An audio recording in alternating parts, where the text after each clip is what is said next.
Hi, compact സെറ്റാണ് നമ്മളിപ്പോൾ discuss ചെയ്തുകൊണ്ടിരിക്കുന്നത്. അതിലെ നെക്സ്റ്റ് റിസൾട്ട് പറയാൻ ഒരു മെട്രിക് സ്പേസിൻ്റെ സബ്സ്പേസ് എന്താണെന്ന് അറിഞ്ഞിരിക്കണം. അപ്പോൾ ഞാൻ ഈ വീഡിയോ അതിന് വേണ്ടി ഉപയോഗിക്കുകയാണ്. ഒരു മെട്രിക് സ്പേസിൻ്റെ സബ്സ്പേസ് എന്താണെന്ന് നോക്കാം. ഒരു എക്സാമ്പിൾ ആദ്യം പറയാം. ആർ വിത്ത് യൂഷ്വൽ മെട്രിക് എടുക്കുക അല്ലേ? ആ മെട്രിക് സ്പേസ് ഒക്കെ പരിചയമുള്ളതാണ്. Real numbers with this distance, അതൊരു മെട്രിക് സ്പേസ് ആണ് അല്ലേ? ഇതിന് നമ്മൾ യൂഷ്വൽ മെട്രിക് എന്ന് പറയും.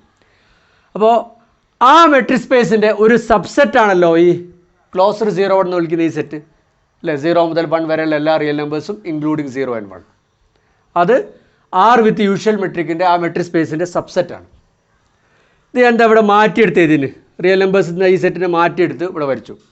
ഓക്കെ, ഇനി നിങ്ങൾ ആലോചിച്ച് നോക്കൂ, ഈ സെറ്റിന് എൻ്റെ റിയൽ നമ്പേഴ്സ് അല്ല കേട്ടോ അപ്പോൾ ഡിസ്കസ് ചെയ്തത്, ഈ ഒരു സെറ്റ് ഇതിൽ നിന്ന് മാറ്റി വെച്ച ഈ സെറ്റിനെ മാത്രം നിങ്ങൾക്ക് ഒരു മെട്രിക് സ്പേസ് ആക്കി മാറ്റാൻ പറ്റുമോ? ഒരു സെറ്റ് മെട്രിക് സ്പേസ് ആവണമെങ്കിൽ എന്ത് വേണം? അതിൻ്റെ അകത്തൊരു ഡിസ്റ്റൻസ് കൊണ്ടുവരാൻ പറ്റണം, ഒരു മെട്രിക് കൊണ്ടുവരാൻ പറ്റണം. നിങ്ങൾക്ക് എന്ത് ഡിസ്റ്റൻസാണ് അതിൻ്റെ അകത്തുള്ള 2 പോയിൻറ്റ്സ് എടുക്കുമ്പോൾ അതിനിടയിൽ എന്താണ് നിങ്ങൾ ഡിസ്റ്റൻസ് ആയിട്ട് കൊണ്ടുവരിക? നിങ്ങൾക്ക് നാച്ചുറലി എന്താ തോന്നുന്നത്? നിങ്ങൾ എന്ത് ചെയ്യും? ഈ 2 പോയിൻറ്റ്സിനിടയിൽ ഇതേ ഫോമിലൊരു ഡിസ്റ്റൻസ് തരില്ലേ അല്ലേ? ഈ 2 പോയിൻ്റ് ഇടയിൽ ഇപ്പോൾ 0ഉം 1/2 നമ്മൾ ഡിസ്റ്റൻസ് നിങ്ങൾ എന്താ എടുക്കുക? 1/2 തന്നെ എടുക്കും. ഓൾറെഡി ആറിൽ എന്ത് ഡിസ്റ്റൻസ് ആണോ അതിനുണ്ടായിരുന്നത് അതേ ഡിസ്റ്റൻസ് ഇവിടെ എടുക്കുക. അതേ ഡിസ്റ്റൻസ് എടുത്തു കഴിഞ്ഞാൽ ഇതും എന്തായിരിക്കും? ഒരു മെട്രിക് സ്പേസ് ആയിരിക്കും. അതേ ഡിസ്റ്റൻസ് എടുത്തു കഴിഞ്ഞാൽ എനിക്ക് ഈസി ആയിട്ട് വെരിഫൈ ആവുന്നേ ഉള്ളൂ. This set with this distance function is A metric space. അപ്പോൾ ഇതിനെ നമ്മൾ എന്ത് പറയും? വിത്ത് ദിസ് ഡിസ്റ്റൻസ് ഈ സെറ്റ് ഒരു മെട്രിക് സ്പേസ് ആണ്. ഈ മെട്രിക് സ്പേസിന് ഇതിൻ്റെ സബ്സ്പേസ് ആണെന്ന് പറയും. കാരണം എന്താ? ഇതിൻ്റെ സബ്സെറ്റാണ്. മാത്രമല്ല ഇതിൻ്റെ അകത്തുള്ള മെട്രിക് ഇതിൽ ഓൾറെഡി ഉള്ള മെട്രിക് തന്നെയാണ്.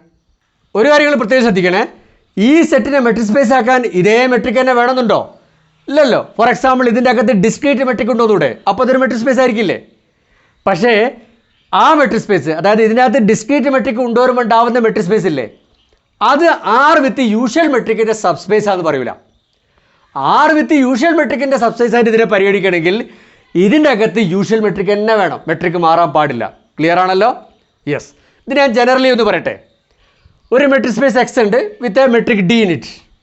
എന്നിട്ട് അതിൻ്റെ ഏതെങ്കിലും ഒരു സബ്സെറ്റ് വൈ, ഇതുപോലെ ഏതെങ്കിലും ഒരു സബ്സെറ്റ് വൈ എടുക്കുക. എന്നിട്ട് ആ വൈനെ ഒരു മെട്രിക് സ്പേസ് ആക്കാൻ പറ്റുമോ? യെസ്, പറ്റും. എങ്ങനെ? ഇതേ ഡിസ്റ്റൻസ് ആ വൈയിലും കൊടുക്കുക അല്ലേ? വൈയിലുള്ള പോയിൻറ്റ്സൊക്കെ ഓൾറെഡി എക്സിലുള്ള പോയിൻറ്റ്സാണ്. ഇതുപോലെ ഇതിൻ്റെ അകത്തുള്ള 2 പോയിൻറ്റ്സിൻ്റെ ഡിസ്റ്റൻസ് ആയിട്ട് നിങ്ങൾ എന്തെടുത്താൽ മതി?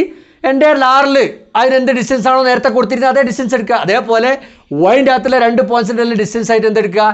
നേരത്തെ എക്സിൽ എന്ത് ഡിസ്റ്റൻസ് ആയിരുന്നോ ഉണ്ടായിരുന്നത് അതേ ഡിസ്റ്റൻസ് ഇവിടെ എടുക്കുക. അതായത് ഈ ഡി എന്നെ വൈയിലും കൊടുക്കുക. അപ്പോൾ Y will be a metric space with D.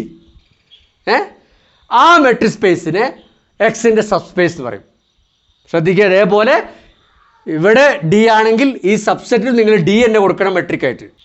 Clear ആണല്ലോ? ഒരു തിയറം കൂടി പറയാണ്ട് നെക്സ്റ്റ് കോമ്പാക്ട് സെറ്റ് റിസൾട്ടിലേക്ക് വരാൻ അത് ഞാൻ അടുത്ത വീഡിയോയിലാക്കാം. വീഡിയോ ലെങ്തി ആയി പോകുന്നതുകൊണ്ടാണ്.